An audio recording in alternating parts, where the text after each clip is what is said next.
My love for fairies go way back, because my granddad, he'd always said to me, Pam, let's go down to the bottom of the yard and see if we can see some fairies. Always.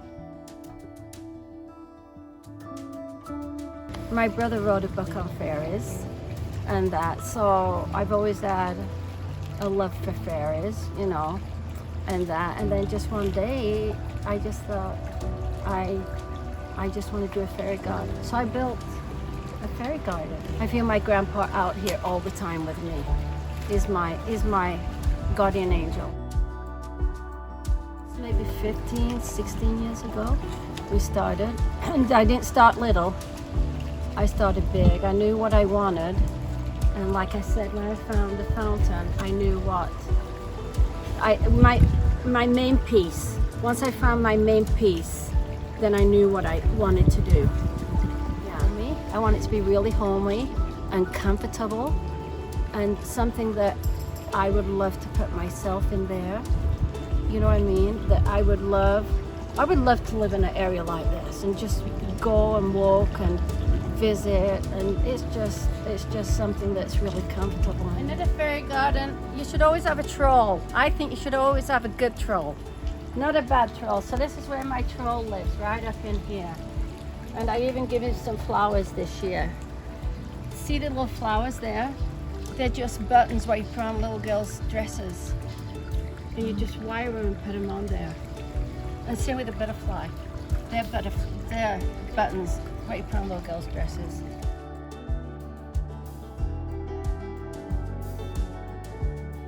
If I go to the nursery, I see something and it jumps at me. You know, sometimes I don't go looking for anything special, unless I want to go for, like, you know, the Irish moss, then I go looking. But like for these little trees, I think, oh, that'll be cute and that'll be cute. I don't buy it for a place, but I buy it because I think it's going to be cute in here. And then when I bring it home, then I find a place for it. Sometimes I might even move it once in a while. But all of these plants, they're all, I don't take them out of their pots. They're all in their pots. And it makes them grow. And then this one I took up last year, and it has a root that goes down, and I cut it off, and it keeps it little. I don't know if that's what you do, but that's what I do. Yeah. This one came out of my yard. That was a little arborvitae that was in my yard that grew up. And I put new gravel in every year. It's just what you get in an aquarium place, fish aquarium, and put it in. You can get different colors. See, this is red, this is white, and that.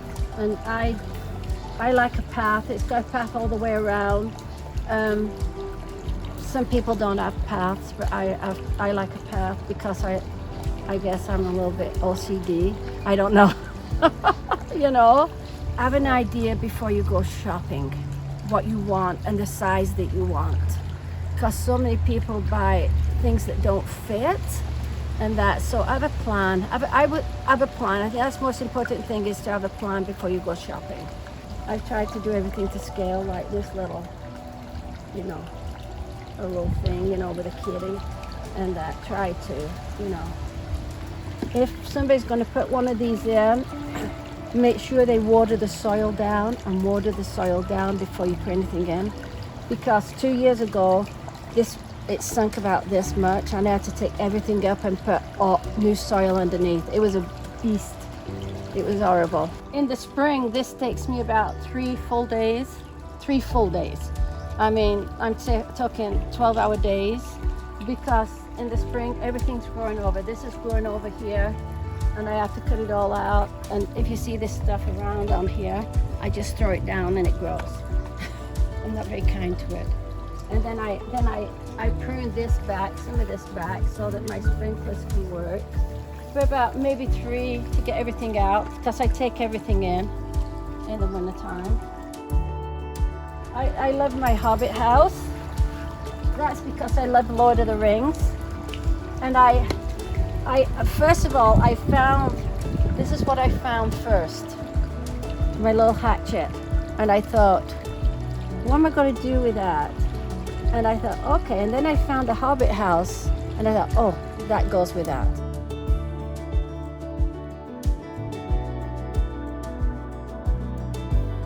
I'll show you one of my favorite ones. This doesn't seem, my bakery, I love my bakery. But my favorite thing, which is really, you probably won't think it's anything, but this is my favorite. This is one of my favorite. I love this here. I love this Hobbit house here.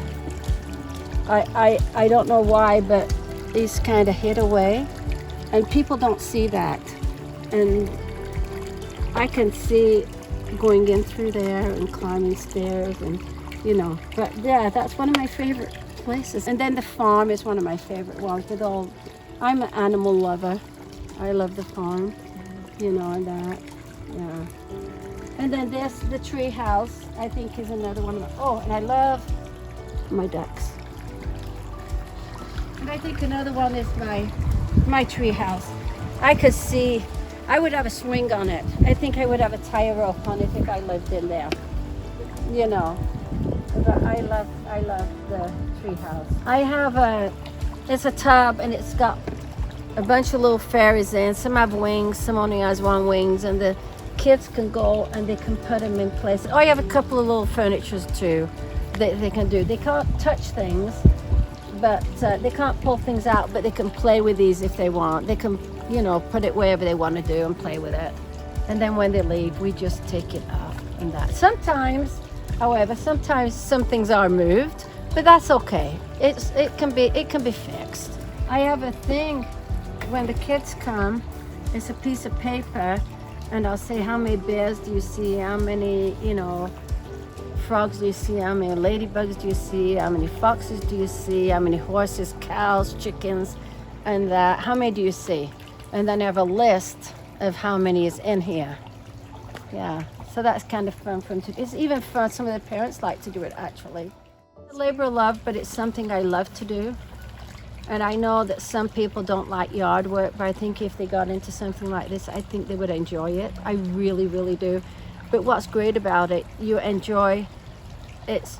Your friends enjoy it, they come over, but my grandchildren and my children enjoy it. You know, that's what I enjoy. And that's what's important to me, is my grandkids and my great-grandkids. Even, they come out. They was just out this last week. And they say, Nana, can we go in the fairy garden? Yeah, you know. And they come out and play in here. They get to move some of the stuff. Yeah, am I bad? I think it takes back to a good time, to a peaceful time, to a child's time. And we all have, I believe in Peter Pan. I'm a Peter Pan at heart. You know, I think we all should be Peter Pans at heart. And I just, you know, it was a good time in my life. You know, it was a time when my mom would say, okay, you guys are going to go out. We could be gone all day in the fields making daisy chains and buttercup chains and, you know, all kinds of chains in the field. And my mom wouldn't used to worry about us, you know. And she'd, okay, be home by 5 o'clock. We'd be gone at 8 o'clock and be home at 5 o'clock, you know.